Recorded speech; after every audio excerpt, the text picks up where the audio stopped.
personally, and I know it's for a lot of people, that stability and reassurance, it's not for me. I like the excitement of not knowing where I'm going next.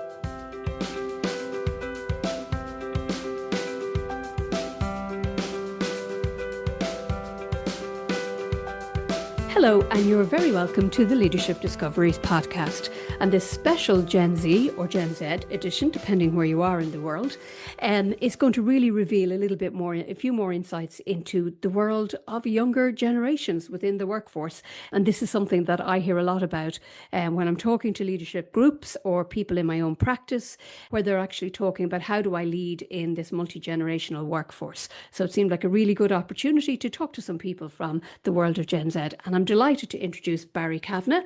Barry, you're very welcome. Thank you very much for having me, Shirley. It's an honour. Thank you. Great. Barry, maybe we'll get started by you telling the listeners just a little bit about yourself and what you're doing and what you have been doing indeed.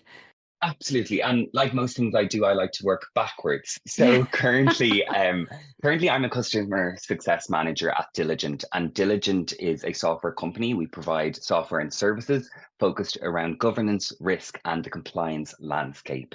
I have worked in Diligent for 3 years, and my first 2 years, however, weren't solely focused around governance, risk, and compliance, but Diligent Equity. And our equity platform is an investor relations management solution which empowers companies and investors alike. Before then, I lived many lives. I actually worked in the serviced office spaces in Dublin, and then our good friend COVID hit, so it was not a good time to stay renting and selling offices in Dublin. So I swiftly turned into the world of tech. And before that, my education, I did a master's in business management in Trinity College Dublin. Prior to that, I took a year out and went to Canada. I worked in retail management there, in operational management, and got great exposure as a leader in the retail section. And prior to that, I did an undergraduate degree in music and geography. So very interesting and varied background there, Barry, and interested just when you talk about retail, because I think we all learn an awful lot when we work in retail. Isn't it a completely different environment to, maybe the tech world, but it's a great learning ground, I think, for people, that whole area.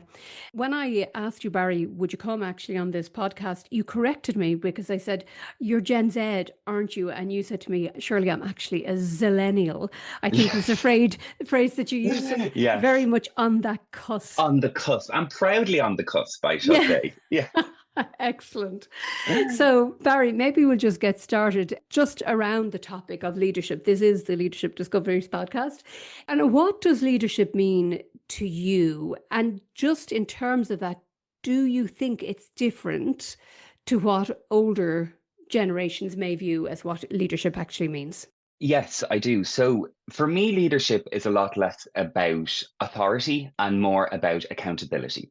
And what I mean by that is accountability in taking up the space for creating a safe space for people to contribute, to feel safe, and to grow within the workforce. I do think traditionally, when we look at leaders, we relate them to a control, a title, a status that they may hold. Whereas for us, it's more about interaction with employees. And it's not about being the loudest in the room and taking up the most space, but it's about someone who's listening to people and then advocating on their behalf. And do you see that? Because you've worked in a couple of environments.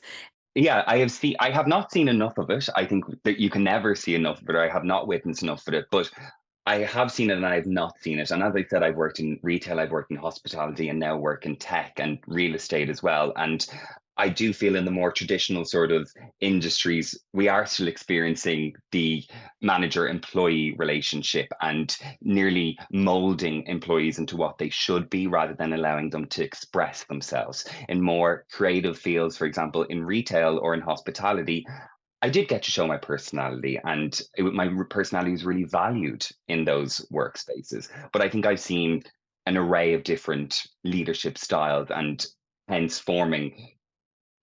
me struggling clearly to define what leadership means, because it really in a way is industry dependent, I do believe. But in today's world, I really do believe that it's not about authority, as I said, and it's not about holding, I am above you all, but it's just about taking accountability and having your ears open for your peers. Very good. And just I'm just struck, Barry, already you've had quite a number of different careers. And when you look forward, do you see that same pace of change happening for you? Or do you see yourself staying in one organization for the next 20 years? Or do you see sort of different roles, different industries, perhaps? What does that look like to you? I think a fear that I have in regards to work is staying stagnant. So today I couldn't say I would want to be in this position in 10, 15 years. I do see, for example, working in tech, it's notoriously known for maybe not being the most creative landscape. So over the last year, I've done a little side quest and completed a course in interior design to scratch that itch, to fill that need. So people in work say from 9 to 5, I'm working in finance, the cape comes off and I have a paintbrush in hand, I'm painting, drawing, wallpapering, whatever it was. And that's how I create a balance. So I don't know, honestly, Shirley, if I will be in this workplace in 10, 15 years in tech. I might go back to hospitality, I don't know. But to me, that's exciting. I look back, and if we look back at older generations, like even my parents, in a way, you kind of are funneled into a career in a way. Are you going to the civil service or where are you going? And you sit in your desk and you're there to retirement. Personally, and I know it's for a lot of people, that stability and reassurance, it's not for me. I like the excitement of not knowing where I'm going next. When you look, Barry, in sort of that broader landscape of leaders, is there somebody that you would describe as inspiring you? It could be a personal interaction you have, it could be someone on a global stage. Who strikes you as being, sort of a really, really strong leader? A leader who I've been asked this a few times, and my answer changes depending on what's really going on in the world a lot. But one person who's been consistent, and I see a lot of, which be it social media, be it the TV, which really to me shows leadership as well, is Stephen Bartlett. I think Stephen Bartlett is a great example of a leader who has grown multi-million dollar businesses, but also being relatable and transparent. So not only do we see him making investments on Dragon's Den, his podcast, The Diary of a CEO, to me shows transparency and vulnerability. He's not just showcasing the best of the best, the richest of the richest. He's being vulnerable on that podcast. And one of my favorite aspects of why he, to me, is an inspiring leader is, and again, to some may seem ridiculous, is his fashion and his dress sense. But what I love so much about Stephen is that he shows up as himself. And you can see that he has an interest in how he looks, and he's not confining to the norm of what we expect to see from C-level leaders, whoever it may be. He really just owns that space and carves it out. Yeah, really interesting. And I suppose it's that authenticity as well, isn't it? That he shows up as himself. When you think of workplace culture, and of course there's a lot of talk about, the future work and workplace culture, that whole area. What is it do you think people of your generation are looking for? What works? For me, it's definitely, and through my master's in business, I really learned a word that I didn't know before is holistic. It was one of those buzzwords that I didn't know what it meant, but having done research and working on papers on it, a holistic workspace, I believe, is absolutely essential for Gen Z's working today. It's a place where you can feel safe, you can feel supported, accepted, growth, and no judgment. It's not about fitting a status quo, but it's being heard on an emotional level as well, and being able to approach your manager in times of stress without judgment, without fear of, my God, is my performance going to be marked against me if I'm saying I'm nervous about this, I'm apprehensive about this. It's creating a well-being focus, as I said, a holistic focused work environment is, to me, number one. And what I look for when I look for jobs, I ask about corporate and workplace culture. And if I get a greenwash excuse, I know it's not for me. I need to know on a day-to-day basis, what are we doing? Not on certain months where we've just passed June, which is Pride Month. We see a lot of companies putting up their pride flags July 1st, they're thrown into the storage and we don't see them till next June. I believe that carrying an ethos 12 months of the year, 365, is something that's very important for Gen Zs in the workplace today. Okay, and do you see a lot of that? Do you see authenticity in organizations, do you think? Are organizations getting better? And obviously, we're in a bit of a world of flux at the moment, where there's a lot going on. Do you see enough of that coming through, do you think, in the organizations that you might have interacted with, that authenticity? Yeah, I've definitely seen a growth. I definitely have seen a growth and an importance put on, as I said, 365 wellness and inclusion. And I do know through turbulent times, we're seeing a lot of companies pulling back from a lot of initiatives.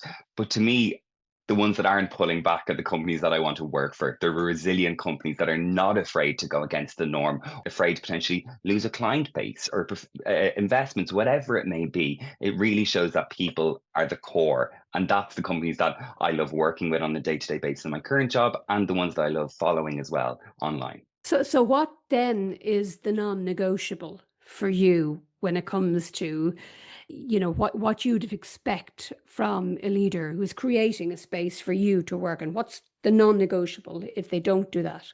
Definitely emotional intelligence. A leader who is an emotional intelligent, I think, is very hard to come by in a lot of spaces because I feel like when hiring managers are hiring leaders, we want analytical thinkers. These are the words that are top of mind, people that can project manage. But we don't see enough, I believe, of on a personal level, how they're able to interact with their peers and the people they're reporting to, their ability to navigate conflict, communicate with clarity, and build trust across differences. Very interesting. And if there was one piece of advice that you would give to current leaders about how to lead Gen Z or Zillennials properly, what would be the advice you would give? Because I hear this a lot when I'm talking to leaders, because they look at different generations and say, well, they're not like us, or they're entitled or whatever it is. From your perspective, what is the advice that you would give to people now who are listening to this podcast, who may be in different generations, like myself? If we were on camera to all the listeners, I would look down the camera lens and I would simply say, stop trying to mold us. It reminds me of a case where when I said, as I was working as an employee in retail, the manager before the store opened looked at us all, lined us up, and said, remember, everyone, you are just numbers and numbers can be replaced. And from that moment, I said, if ever I'm in a position of management or leadership, that is the thing I do not want to do, to treat people as numbers. I think that naturally when we work in sales or whatever, we're so focused on targets and metrics and engagement, what it may be. But I think those differences that we have to millennials are something that we shouldn't turn our eye away from. We should look at them to see what it is. Or, as you said, they're very difficult to work with. They're so different to us. We know a lot of people resistance to change. Change is such a big thing to go through. We experienced it with COVID and working environments and working from home. But I do believe that Gen Z are ones who embrace change. And by allowing us to grow and to give our opinion, to stand up, instead of trying to mold us into we want 10 of these CSMs, copy and paste them, that they all look the same, they all hit the same metrics, you'll get a lot more value from your employees that way. We're not looking for perfect leaders, we're looking for present leaders that are going to listen to their employees. Barry, just along this theme, because I know you're dyslexic, and again, advice for leaders in terms of leading somebody who may have dyslexia, from your experience, what do they need to do? I think for me personally, the thing I struggled with mostly was confidence. And especially working, as I said, I work in the investment side of stuff. I deal a lot with CFOs, the big, scary, middle aged men, predominantly, unfortunately, as well. There's a fear of making a mistake in an email. There's a fear of, God, does this sound okay? Now, luckily, and I'm sure we'll talk about it a bit with the introduction of AI over the last few years, it's helped me greatly with communicating with people. But I think for managers, it's not a disability. It's just we might just need a bit more clarity and a bit more help. And what's wrong with asking for help? I remember last week I was spelling a word that I hadn't a clue how to spell it, that Google didn't even pick it up. I wasn't even close on Google. So I actually messaged my manager and I said, Emma, can you spell this word for me? And I spoke out the word. She didn't judge. She said, I don't blame you, but she just, without judgment, without ridicule, without LOL, ha ha ha, she just said, this is how you spell it. I don't blame you for not being able to. Google couldn't even pick it up. Without judgment, without a view of, or even the laughter of it, ha ha ha, you can't spell, because it still has that microaggression behind it. We don't need that. We just need that support. Yeah, and a great example, and a great example of the use of technology as well.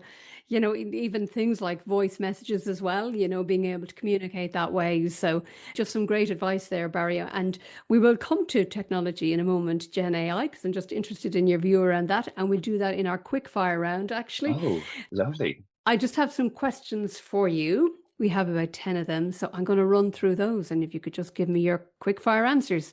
Absolutely. Leadership in one word. Collaboration. Instagram or TikTok? TikTok. Message or voice note? Voice note. There we go. Remote, hybrid, or in office? Hybrid. Balance is everything. Most inspiring Gen Z public figure right now? Most prominent from the news, I would say Natasha O'Brien. AI, game changer or job taker? Ooh, game changer if it's led with ethics, but I do fear the job taker. But as I said, I live in the moment. So currently, game changer. Right. Okay. And game changer for individuals, for organizations, for just how you do your work, or all of the above? All of the above. Absolutely all of the above, for how to communicate with others, for problem solving, for getting a second opinion, everything. It's mutually beneficial for leaders and employees alike. Favorite AI tool then? What's your go-to Gen AI tool? I'm going to be generic and say ChatGPT, but my company has been very on top of AI, and they've actually made their own compliant, as we work in compliance and security focused AI tool. So we have in-house. So not only is it generic information, it also assists with support questions from internal knowledge. If I don't know how to help a client with someone, instead of searching all these different platforms to find, I can just type it into the search bar. It will save me a half an hour and I'll get a response within 10 seconds, as we know. Brilliant. So you've got your own large language model, which is fantastic and being fully utilized. Brilliant. 9 to 5 or flexible hustle? Flexible hustle, but with boundaries. And Definitely. explain that a bit. For example, I work in the Americas region, based in Ireland, but working in Americas. So my work is very flexible, and I have to be flexible with how to work. It's not 9 to 5 because my market in the East Coast comes on at 2 p.m. So my calendar is open till 7 or 8 p.m. each day. If I get a meeting at 7 p.m., I don't start until 11 a.m. the next morning. And I'm flexible with how I do that, and I accommodate my clients. But it also works for my schedule and my creative outlets. As I said, in the mornings, if I want to do painting when the sun's rising, I'm able to do that. So it's the flexibility, but with boundaries. Very good. One soft skill that every leader must have? I think I mentioned this before, but I'm going to say it again if people missed it: emotional intelligence. Very good. Your go-to source for work or career inspiration? Podcasts. I think podcasts, the ability to hear how others are navigating life, work in real time is great. Not only your podcast, Shirley, but I as I was waiting mentioned, for you to yes, say yes. that. The Leadership Discoveries podcast, number one in your list. Number one, the yearly wrap up, that is my number one podcast. But after, as I said, Stephen Bartlett's Diary of a CEO is another great one. I find that when that comes out, very interesting. And as I said, it's not just leaders, C-suite, it's people from all walks of life. Excellent. And then finally, one thing you would never tolerate from a leader? Dismissiveness, because if you can't listen, you can't lead. And I have unfortunately experienced dismissive leaders in the past, and it's just so belittling. And why would you want to work for a company where you're reporting to someone that doesn't care about your opinion and wants you to be that number, as I mentioned, to just clock in, clock out, do your job, goodbye? Barry, it's been an absolute pleasure to talk to you and very interesting. I've learned lots. I'm sure other people have as well. Thank you very much. And thank you for your honesty and thoughtfulness in answering my questions. Thank you, Shirley. I really enjoyed my time. Thank you.